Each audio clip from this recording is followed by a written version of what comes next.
bəzi bir uğursuz məqamlar olmasın. Elə bir şey yoxdur həyatda. Və siz özünüz hansı maneələrlə qarşılaşmısınız? Birinci,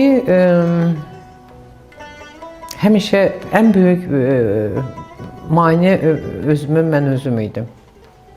Bəli. Necə?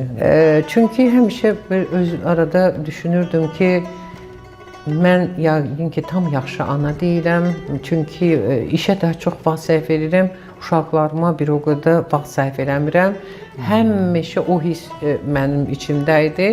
Amma baxmayaraq ki, mən uşaqlarımla az vaxt keçirmirdim. Amma yenə də daha çox onlarla vaxt keçirə bilərdim. Daha çox nəsə verə bilərdim. Daha çox nəyisə bir... Bəlkə də indiyənə kimi düşünürəm ki, böyük qızım oxumağı sevirdi. Mən onu musiqi məktəbinə aparmamışam. Və o mənə indiyənə kimi bu vicdan əzabı kimi ki, indi də onu deyirəm ki, get özün üçün musiqi ilə məşğul olsan, bu qədər musiqini sevirsən.